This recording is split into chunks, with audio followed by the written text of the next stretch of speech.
முகத்தை நாடி வந்தோம், முகத்தை நாடி வந்தோம்.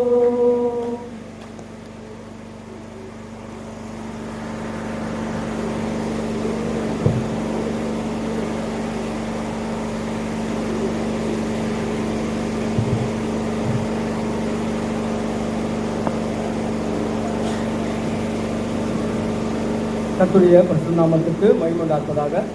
நாம் இப்போது அனைவருமாக ஜபத்திற்குள்ளாக கூடி வந்திருக்கிறோம். தேவன் மெய்யாகவே நம்முடைய ஜபத்தை கேட்க ஒரு ஆயத்தமாக இருக்கிறார். ஆகினாலே நம் ஜபத்திற்காக வானத்தையும் பூமியும் உண்டாக்கின தேவன் நமக்கு ஒத்தாசை தரும்படியாக அவரை நோக்கி நாம் ஜெபித்த பிற்பாடு நாம் ஜப தியானத்திற்காக நாம் கடத்தலாம். ஜெபிக்கலாம். ஜபம்.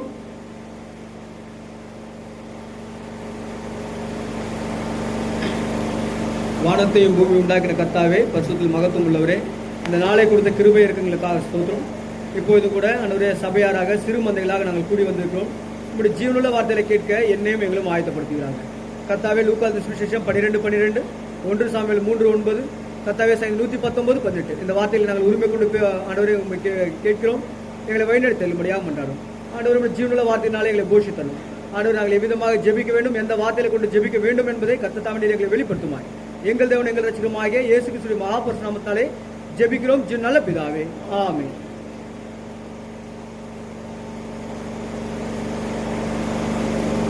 தயவாக நாம் பரிசுத்தமான வேதத்தை திறந்து ஒரு சில வசனங்களை வாசித்து தியானித்து அதன் அடிப்படையிலே நாம் ஜெபத்துக்குள்ள கடந்து செல்லலாம்.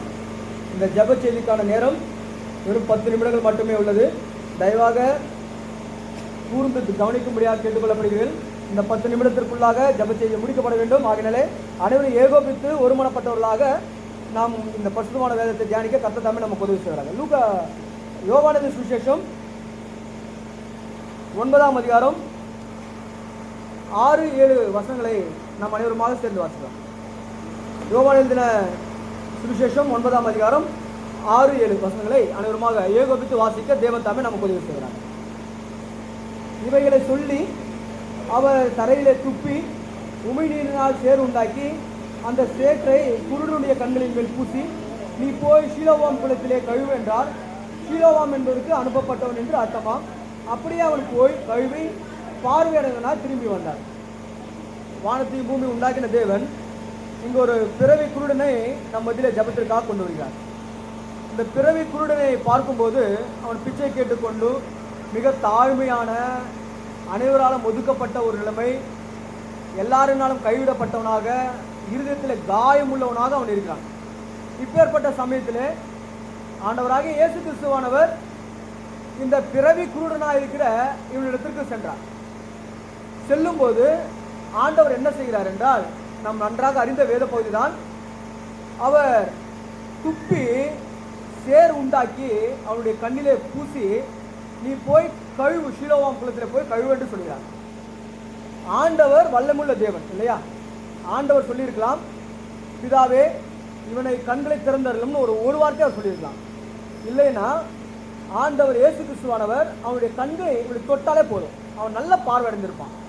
ஆனால் இதுல இருந்து ஆண்டவர் நமக்கு 3 விஷயத்தை கற்றுத்தரார். முதலாவதாக, இவன் பிறவி குருட, சேர் உண்டாக்கி ஆண்டவர் சொல்றாரு, நீ போய் ஷீலோவாம் குளத்தில் போய் கழுவணும். இவன் ஆல்ரெடி குருடனா இருக்கிறான் இல்லையா? இவன் எப்படி ஷீலோவாம் குளத்துக்கு போவான்? ஷீலோவாம் குளத்துக்கு யார் கூப்பிட்டு போவான்? குருடனா இருக்கிறானே, இவன் எப்படி போக முடியுமாங்க? ஆனா ஆண்டவர் விசுவாசிக்கிறது, ஆண்டவர் நம்புகிறது, ஆண்டவர் நம்மேல் வைத்த அந்த அன்பு என்னவென்றால், முதலாவதாக 3 காரியத்தில் முதல் காரியம் என்ன என்று நாம் பார்க்கும்போது, ஆண்டவருடைய உமிழ்நீரிலும் கூட வல்லமை இருக்கிறது என்பதை நாம் நிச்சயமாக கவனிக்க வேண்டும். 2வதாக, இந்த மனுஷனை அனுப்பும்போது அவருடைய விசுவாசம் எவ்விதமாய் இருக்கிறது என்பதை குறித்து ஆண்டவர் அங்கு திட்டவட்டமாக இருக்கிறார். 3வது குறிப்பு நாம் பார்ப்போமானால், ஆண்டவருடைய வார்த்தைக்கு இவன் கீழ்ப்படுகிறானா இல்லையா என்பதை ஆண்டவர் கவனிக்கிறார். முதலாவதாக, அவருடைய எச்சில், அவருடைய உமிழ்நீரில் கூட வல்லமை உண்டு. 2வதாக, அவனுடைய விசுவாசத்தை தேவன் சோதிக்கிறார். 3வதாக, அவன் கீழ்ப்படுகிறானா இல்லையா? ஆண்டவர் அந்த பிச்சைக்காரனை நோக்கி, பிதாவே இவன் கண்களை தாரும் என்றா ஒரு வார்த்தை போதும் இல்லையா? தொடக்கூட தேவையில்லை, ஆண்டவருடைய பார்வையில நம்மளுடைய கண்ணு வந்துருக்கும். ஆனா இவருடைய விசுவாசத்தை, இவருடைய கீழ்ப்படுதலை அங்கே சோதிக்கும்படியாக தேவன் இருக்கிறார். அதே போல தான் இந்த ஏலிம் வீட்டில் கூடி வந்திருக்க நமக்கு கூட பலவிதமான இப்பேற்பட்ட சந்தர்ப்ப சூழ்நிலைகள் நம்முடைய வாழ்க்கை நேர்ந்திருந்தாலும் நம்முடைய விசுவாசம் ஆண்டவர் மேல் எவ்விதமாக இருக்கிறது. தேவன் பட்சத்திலே நாம் எவ்விதமாக ஆண்டவரை நோக்கி நாம் கூப்பிடுவோம் என்பதுதான் ஆண்டவர் நமக்கு நம்முடைய பேசுகிறார். முதலாவதாக 4 காரியங்களை நாம் பார்க்கலாம். முதலாவதாக ஜெபிக்க வந்திருக்க நமக்கு எப்பேற்பட்ட கண்கள், எப்பேற்பட்ட காரியங்கள் நமக்கு உண்டாயிருக்க வேண்டும் என்று ஆண்டவர் விரும்புகிறார். பாருங்கள், முதலாவதாக எபேசியர் 1ஆம் அதிகாரம் 19ஆம் வசனம். எபேசியர் 1ஆம் அதிகாரம் 19ஆம் வசனத்தை அனைவருமாக சேர்ந்து வாசிக்கலாம். முதலாவதாக விசுவாச வாழ்க்கையிலே நமக்கு என்ன இருக்க வேண்டுமா? எபேசியர் 1ஆம் அதிகாரம் 19ஆம் வசனத்திலே அனைவரும் சேர்ந்து வாசிக்கலாம்.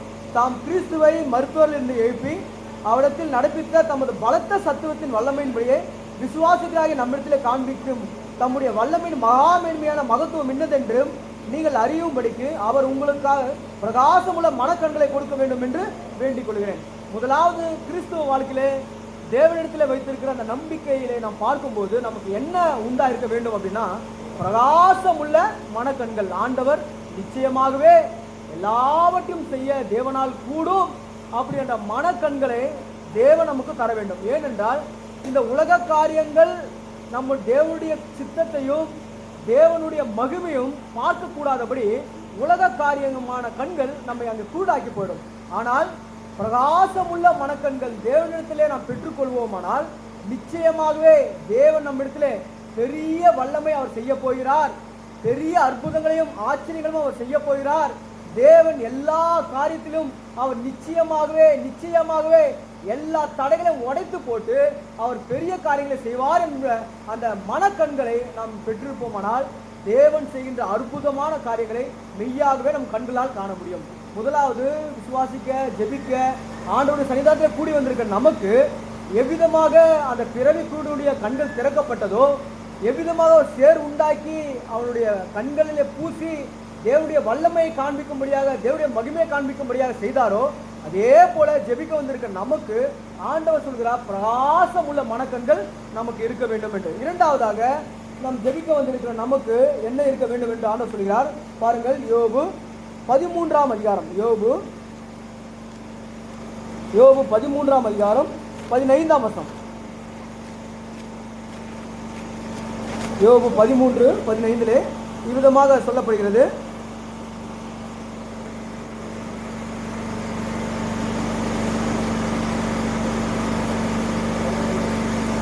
மன்னிக்கவும், யோபு சொல்கிறார், அவர் என்னை கொன்று போட்டாலும் அவர் மேல் நான் நம்பிக்கை. அதாவது யோபு 13:15, அவர் என்னை கொன்று போட்டாலும் அவர் மேல் நம்பிக்கையா இருப்பேன், ஆனாலும் என் வழிகளை அவருக்கு முன்பாக ரூபாகாரம் பண்ணுவேன்.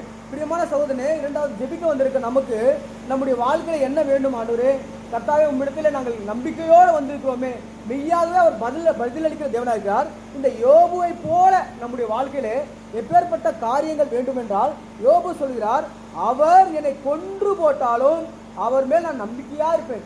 இரண்டாவது நம்முடைய ஜபத்திலே எப்பேற்பட்ட காரியம் இருக்க வேண்டும் என்றால், அவர் நம்மை கொன்று போட்டாலும் எப்பேற்பட்ட சூழ்நிலைக்கு ஒப்புவித்தாலும் கூட அவர் மேல் நம் நம்பிக்கையா இருக்கும். சாத்ராக், மேஷாக், அபேத்நேகோ நமக்கு நன்றாக தெரிந்திருக்கும். அவர் சொல்கிறார்கள், கர்த்தர் என்னை விடுவித்தாலும் சரி, விடுவிக்காவிட்டாலும் சரி, ஆனால் நாங்கள் கர்த்தரையே தான் நாங்கள் பணிந்து கொள்வோம் என்று அவ்வளவு விசுவாசத்தோடு அவர் காணப்பட்டார். அதே போல தான் யோபு தன்னுடைய வாழ்க்கையில் அவர் சொல்லுகிறார். யோபு 1ஆம் அதிகாரம் 21ஆம் வசனத்திலே அந்த 2ஆம் பாகத்தில் பார்க்கும்போது, கர்த்தர் கொடுத்தார், கர்த்தர் எடுத்தார், கர்த்தருடைய நாமத்துக்கே ஸ்தோத்திரம் உண்டா இருப்பதாக. எப்பேற்பட்ட ஒரு நம்பிக்கை அவருடைய வாழ்க்கையில் இருக்கிறது. ஆண்டவர் என்னை கொன்று போட்டால் நான் நம்பிக்கையா இருப்பேன் என்றார். கர்த்தர் எனக்கு சுகத்தை கொடுத்தாலும் சரி, பலவீனத்தை கொடுத்தாலும் சரி, எப்பேற்பட்ட காரியங்கள் நடந்தாலும் சரி, நான் கர்த்தர் மேல் நான் நம்பிக்கையா இருப்பேன் என்று சொல்றார். பாருங்கள், அவருடைய மனைவி விதமாக சொல்லும் போது கூட அவருடைய கர்த்தருடைய விஷயத்திலே யோபு நம்பிக்கை மட்டுமல்ல, அவர் உறுதியா இருக்கிறாராம். 9ஆம் வசனத்திலே, யோபு 2ஆம் அதிகாரம் 9ஆம் வசனத்திலே, அப்பொழுது அவன் மனைவி அவனை பார்த்து, நீர் இன்னும் உங்களுடைய உத்தமத்திலே உறுதியாய் நிற்கிறீரோ, தேவனை தூஷித்து ஜீவனை விடும் என்றார்.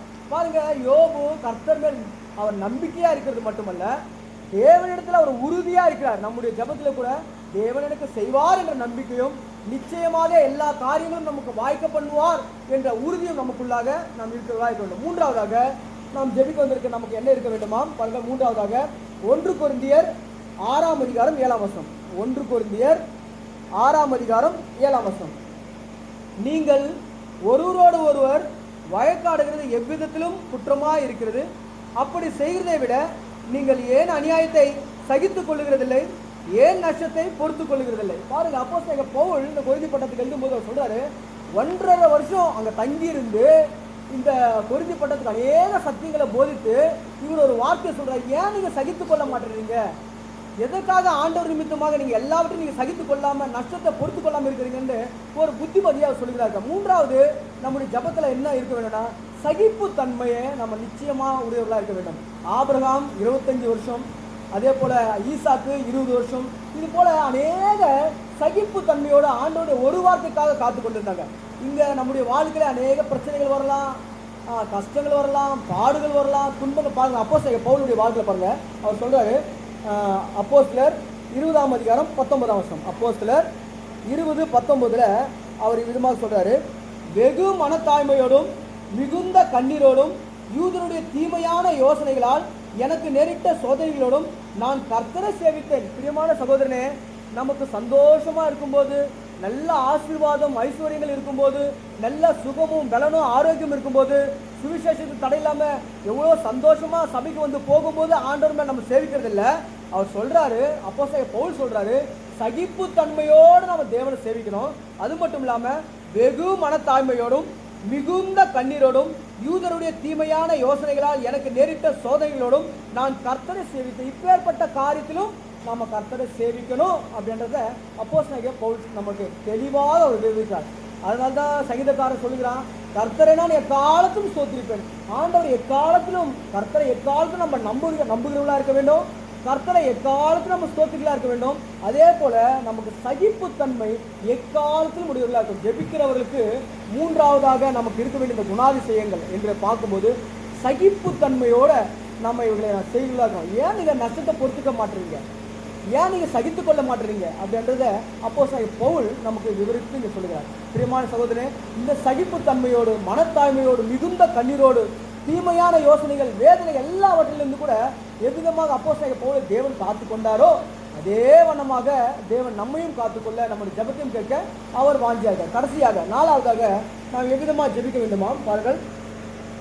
யோவான் என்ற சுவிசேஷம் 9ஆம் அதிகாரம் 31ஆம் வசனம். யோவான் 9:31. யோவான் 9:31ஆம் வசனம். பாவிகளுக்கு தேவன் செவி கொடுக்கிறதில்லை என்று அறிந்திருக்கிறோம். ஒருவன் தேவ பக்தியுள்ளவனாய் இருந்து அவருக்கு சித்தமானதை செய்தால் அவனுக்கு செவி கொடுப்பார். நான்காவதாக ஆண்டவர் நமக்கு வெளிப்படுத்துறாரு தேவ சித்தம். தேவ சித்தத்தின்படியாக தான் எந்த காரியமும் நம்ம செய்ய வேண்டும். தேவ சித்தத்தின்படியாக தான் நம்ம ஜெபிக்க கூட செய்யப்பட வேண்டும் என்று சொல்றோம். தேவ சித்தம் என்னென்ன ஆண்டவர் நமக்கு ஒரு வரிசையா பட்டியல தேவ சித்தம் என்று பார்க்கும்போது 23 காரியங்கள் இருக்கிறது அல்லவா? அது சும்மா ஒரு 4-5 பார்த்தோன்னா நம்ம பரிசுத்தரா இருப்பது தேவ சித்தம், அவருடைய தயவு தேவ சித்தமா இருக்குது. அது போல அநேக காரியங்கள் இங்கே சொல்லப்பட்டிருக்குது. நன்மை உண்டாயிருப்பது தேவ சித்தம், பாடு அனுபவிப்பது தேவ சித்தம். இப்பேற்பட்ட காரியங்களே தேவ சித்தமா இருக்குது. அதனால நம்ம எந்த காரியம் செய்தாலும் சரி அது தேவ சித்த பிரகாரமாக நம்ம செய்யும் போது நிச்சயமாகவே நாம் பலன் அடைவர்களாக இருக்கும். பாருங்க, யாக்கோபு 4ஆம் அதிகாரம் 15ஆம் வசனத்துல அவர் சொல்லுகிற ஒரு காரியத்தை பாருங்க. யாக்கோபு 4ஆம் அதிகாரம் 15ஆம் வசனம்.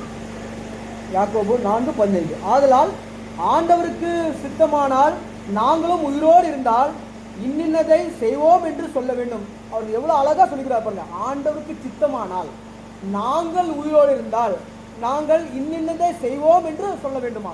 நம்முடைய சொந்த விருப்பமோ, நம்முடைய சொந்த செயல்பாடோ, நம்முடைய சொந்த காரியங்களோ இது எல்லாமே சபைக்குள்ளாக கொண்டு வரவே கூடாது. கர்த்தாவே உங்களுடைய சித்தம், என்னுடைய வாயிலிருந்து ஒரு வார்த்தை வருதுன்னா ஆண்டவருடைய சித்தம், ஆண்டவர் என்னுடைய செயல்கள் என்னுடைய கிரியைகள் ஆண்டவர் எல்லா காரியத்திலும் தேவ சித்தம். தேவ சித்தம் இல்லாம நம்ம ஜெபித்தாலும் சரி, தேவனுக்கு ஊழியம் செய்தாலும் சரி, அது ஒன்றும் பிரயோஜனம் இல்லாததா இருக்கும். அதனால தேவ சித்தத்தோடு எல்லா காரியமும் தேவ சித்தத்தோடு நாம் ஜெபிக்கலாம். 4 காரியம். முதலாவதாக நமக்கு மன பிரகாசமான மனக்கண்களை உடையவர்களாக நாம் ஜெபிக்க வேண்டும். இரண்டாவதாக யோபு சொல்கிறார், கர்த்தாவே நீ என்னை கொன்று போட்டாலும் நான் உண்மையில் நம்பிக்கையா இருப்பேன் என்று சொன்னார். மூன்றாவதாக அப்போஸ்தலர் பவுல் சொல்கிறார், சகிப்புத்தன்மை, ஜெபத்திலே சகிப்புத்தன்மை காணப்பட வேண்டும். நான்காவதாக சொல்றார், தேவ சித்தத்தின்படியாக நாம் ஜெபிக்கலாம் இருக்க வேண்டும். இவ்விதமாக ஜெபிக்க கர்த்தர் தாமே நமக்கு உதவி செய்வராக. ஆமென்.